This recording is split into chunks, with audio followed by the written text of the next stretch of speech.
Salam əziz dostlar, bu dəfədə yine bir taze konuyla xidmətinizdəyəm və məncə bir önemli bir konuyla. O da Türk dilinin federal platformuda yeri haradır deyə danışmaq istəyirəm. Bir zehniyyət var bizim hərəkatımızda. Meydanda olan bir zehniyyət ümumiyyətdə Türk dilindən Azərbaycanda söz edir. Və elə danışılır ki, güya İranda yalnız Azərbaycanda türkləri var və İranın başqa bölgələrində və fərqli kantonlarda, Qəşqay kantonunda, Xorasan kantonunda, İsfahan kantonunda yaşayan türklər, ondan sonra dağınıq formada türklər tamam İranın fərqli şəhər və kəndlərində yaşayırlar. Ələlxüsus çoxunluqda olan Tehran şəhərində milyonlarca türk insanı yaşayır. Amma büyüyünə qədər danışılan Güney Azərbaycandan söz edən platformların heç birində bizim xalqın böyük bölümünün İran çapında yaşayan dilinin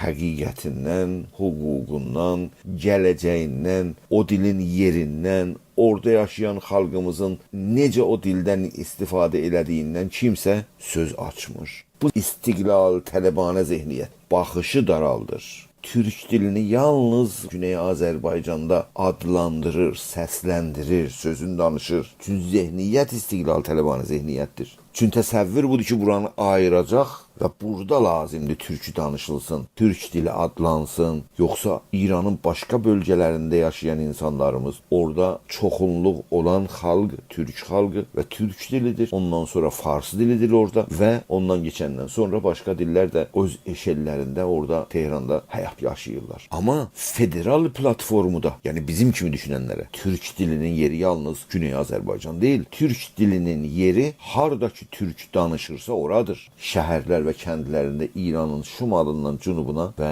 batısından doğrusuna tərəf yaşayan var. Ona görə türk dili federal platformuda bir status qazanmalıdır. Yer açmalıdır və özünə bu gündən yer açmalıdır. Federal platformuda türk dilinin yeri aydınlaşmalıdır. İranda 3 səviyyədə dilin rəsmiləşməsi gərəkir. Birinci səviyyədə ölkə çapı rəsmiyyət. Federal dövlətin məclisində və devlətində və tamam orqanlarında istifadə olunsun. İkinci rəsmi dillər bölgə boyu rəsmi dillər. Bölgə boyu dediyində İranda fərqli müəyyənli coğrafiyalarda. Bu Azərbaycandır. Türkcə təbiətən orada rəsmi dil olmalıdır. Kürdistanda Kürdcə, Ərəbistanda ya Əhvazda Ərəbcə, ya Bəluçistanda Bəluçca və Loristanda Lorca və Gilanda deyək Giləkcə. Yəni birinci dil ölkə çapı, ikinci dil milli bölgələr çapında, üçüncü rəsmi dil səviyyəsi azınlıqların dilinin rəsmiyyəti tanınmasıdır. Bu nə deməkdir? Siz düşünün ki, İranda azınlıq xalqlar da var. Deyək bir Kürd Bəluçistana gələndə, bir Bəluç Əhvaza gələndə, bir Ərəb Azərbaycana gələndə nə olmalıdır? Bu dillər daxili cumhurilərdə azınlıq formatı var. Bu azınlıqlar hər harda olursa olsun rəsmiyyəti tanınıb daxili cumhurilər tərəfindən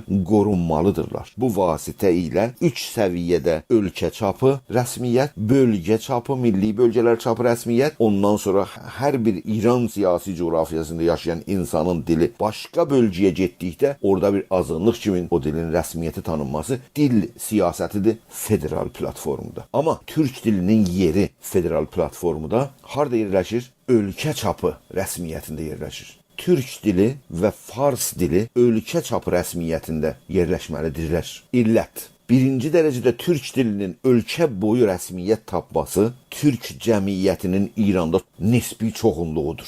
Bildiyimizə qədər rəsmilərdən, dövlət adamlarından eşitdiyimizə qədər İranda 40% türk var. Yine rəsmilərdən əlimizdə yine bəzi faktalar var ki, deyir ki, farsların da sayı 30-35% səviyyəsindədirlər. Belədirsə, bu iki dil ümumiyyətdə İranda yaşayan xalqların %75'ini əhatə edən bir cəmiyyətdir. Və təbii ki, bu iki dil ölkə çapı rəsmi rəsmi dilə çevrilməlidir. Diqqət eləsəniz, Ərağın dil siyasətində Kürdlər %16 Ərağın cəmiyyətini əhatə edirdilər, amma onların dili də ölkə çapı rəsmi dilə çevrildi və bu gün Əraqda 2 dənə ölkə çapı rəsmi dil var. Bu siyasət İran siyasi arenada dil siyasəti konusunda dil inhisarını qaldırmaqdır. Geçən 100 ildə Fars dilini bir əlaqələr dili kimi yox, bəlkə dillərin yerinə oturan dil kimi istifadə olub və bu günə qədər başqa dillərin məhvi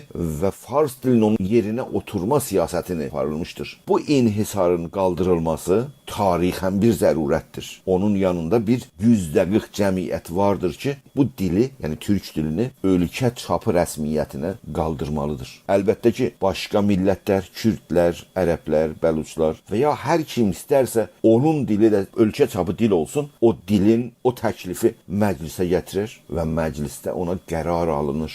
Bir ide var bəzi Fars qruplarında, o cümlədən Hizbi Komünist Kargərə və ya mərkəzci qruplarda ki, heç bir dil rəsmiyyəti tanınmasın. Şimdi bu təsəvvür yaraldı ki, bu ide ki, heç bir rəsmi dil olması gözəl bir idedir. Amma bu çox populisti və caydırıcı bir idedir. Niçin? Bildiyiniz kimi geçen 100 ildə məktəblər, universitelər, məhkəmələr, media, televizyon, radyo, dərgilər hamısı Fars dili işlətmiş və geçen 100 ilin içində Fars dili tamam xalqlərin içində istifadə olduğuna görə onların iliyinə, sümüyünə işləmişdir. Olurmu bir ölkə olsun orada rəsmi dil olmasın? Olmaz. Amma İrana baxanda rəsmi dil olmasın deyə danışırıq. İliyimizə, sümüyümüzə işlədən dil, yəni Fars dilini onun yerini qoyacaqlar və o dil işlənəcək zaten. Ona görə bu alladıcı və populisti siyasət ki, heç bir rəsmi dil olmasın deyə çox yanlış və çox caydırıcı bir düşüncədir. Əsasən dillər rəsmiyyətə tanınmalıdırlar ki, devlətin qorunmasının altında qalsınlar. Ona görə əgərsə biri deyir ki,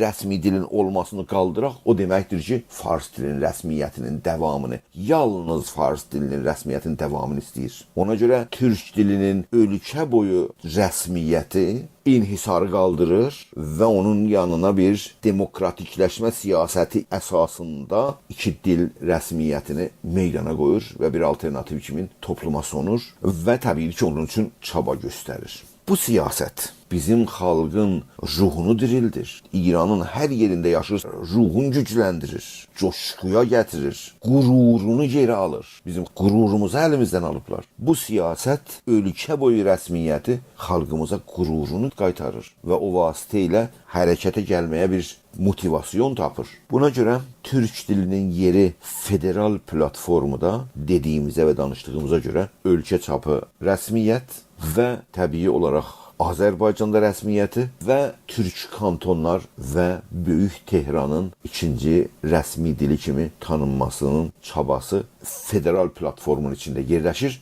və bizim hərəkatımız bu siyasətin gerçəkləşməsi üçün mübarizə etməlidir. Sağ olun məni dinlədiyiniz üçün.